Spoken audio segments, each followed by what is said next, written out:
Who wins when two surgically enhanced predators go head to head? The genetically upgraded Assassin Predator versus the Cyborg Stone Heart Predator.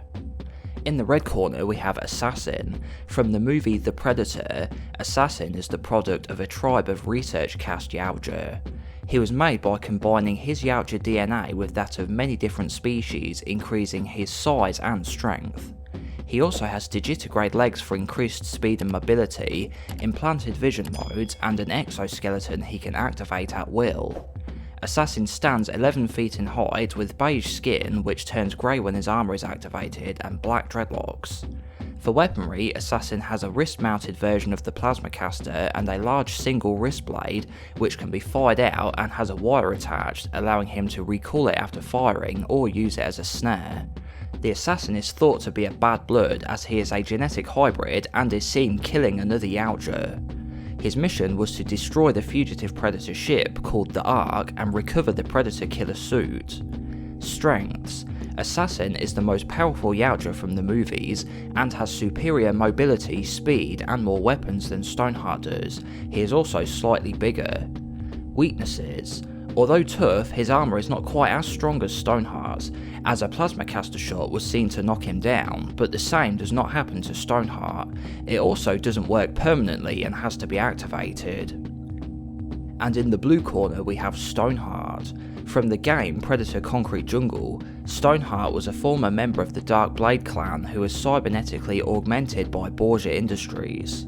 After his capture, he was tortured and brainwashed, before having parts of his body enhanced with machinery, as well as having armour plating implanted under his skin, giving him a high level of protection. He stands somewhere between 8 and 9 feet tall, and has green skin, black dreadlocks and cybernetic components visible on parts of his body. For weaponry, Stoneheart is a pure melee fighter, and has a pair of brass knuckle-like blades on each hand. The neckatoy of him has double scimitars on each arm, but canonically he doesn't have these as they don't appear in the game, so they won't be counted in this battle. Alongside two other bad blood cyborgs, he was ordered to hunt down the Scarface Predator after he escaped from Borges' labs. Strengths: like Assassin, Stoneheart also has upgraded strength, and his armour implants are more durable than Assassin's exoskeleton. As mentioned earlier, a Plasmacaster shot only does minimal damage and it works permanently instead of needing to be activated. Weaknesses: although matching his opponent here in strength, Stoneheart is also slightly smaller than Assassin and is much slower and nowhere near as agile. He also lacks any kind of ranged weaponry and has to get in close to do any damage. The Assassin Predator touches down in his spacecraft. He is on the lookout for his next target, but his presence is detected by Beige Industries, who send out Stoneheart to intercept him and bring him in for study, dead or alive. While Assassin is searching around, he turns to see the other Yautja staring him down. "Who are you? State your business," Assassin calls out, but there is no answer. The strange Yautja instead begins approaching. Assassin scans him and the report says that cybernetic augmentations and psychotic brainwaves have been detected. This Yautja should be considered extremely dangerous even for him. Assassin takes aim and fires his Plasmacaster. It streaks through the air and lands on target, exploding with a brilliant blue flash. But the strange Yautja doesn't even falter, and he then speeds up from walking pace, breaking into a slow, heavy-looking run. Stoneheart reaches Assassin and throws his hands out to grab him, but they are met with assassins and they interlock mid-air and the two huge predators grapple with each other. They are both fairly even when it comes to strength, and neither one is going to give up easily. However, Assassin stands over a foot taller and uses this to lift Stoneheart off his feet and throw him onto the floor. Stoneheart jumps back up and soulless mechanical eyes stare at Assassin, who takes up a fighting stance and activates his protective exoskeleton. He isn't going to be captured alive. But instead of coming at him again, Stoneheart raises two massive clenched fists up into the air and smashes them down onto the ground. The tremor rocks everything around them and knocks the Assassin off balance and falling to the floor. Stoneheart runs towards Assassin and slams his fists down again in the direction of his face, but he rolls out of the way just in time. Assassin extends his wristblade and thrusts it at Stoneheart, but he catches his wrist. Assassin points his other wrist with the Plasmacaster towards Stoneheart's face, but Stoneheart uses his free hand to grab the Plasmacaster and tears it off.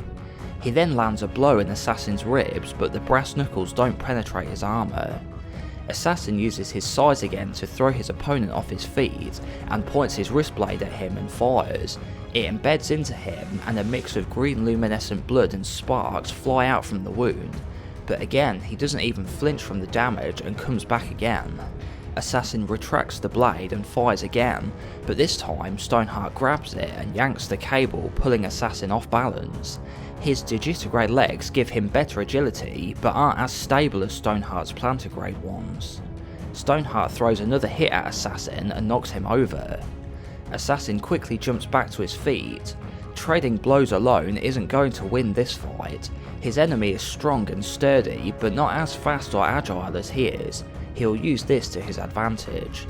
Assassin disables his exoskeleton to make himself more flexible, better for manoeuvring. He stands in place waiting for his opponent to charge. After a few seconds he does, and Assassin sidesteps the attack and lands a slash with his blade across the cyborg's body. Stoneheart raises his fists for another ground slam, but just as he does, Assassin jumps and avoids the impact. Stoneheart looks up but doesn't see anything. The hybrid has disappeared into some trees hanging overhead. Stoneheart cycles through his vision modes trying to spot where he went. He hears a shot ring out to his left side and Assassin's wristblade comes streaking towards him and wraps around his ankle and pulls him upside down hanging from the tree. Assassin emerges from the bushes and makes his way towards him to finish him off. But Stoneheart uses his spiked knuckles to sever the cable holding him and he falls back to the ground. He then grabs the blade and slices it up, cutting off one of Assassin's arms with it. He then brings his fists up again and slams them down onto Assassin's head, breaking his neck and fracturing his skull. Assassin is killed on impact and falls to the floor. Stoneheart scans the body and examines it. It is not a typical Yautja. He picks it up and carries it away with him. Some time has passed and we are inside the Beige Industries labs. A familiar predator is suspended within a liquid inside a tube. Where his right arm once was is a silver mechanical replacement, as well as tubing and metal plating coming in and out of his body. A lever is thrown and the tube begins to drain. The assassin's eyes open and he sees in his vision he has new orders to hunt down other predators and return them to Beige Industries. So I hope you enjoyed this battle between Assassin and Stoneheart. I thought it'd be an interesting one as both are surgically enhanced and larger than normal Yautja.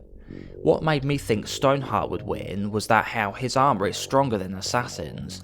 We see this from when Assassin gets shot with a Plasmacaster, he is knocked over, but in Concrete Jungle if you shoot Stoneheart he doesn't fall over or anything. Also, Assassin was defeated by humans, but Stoneheart was defeated by another predator, and a really tough one at that.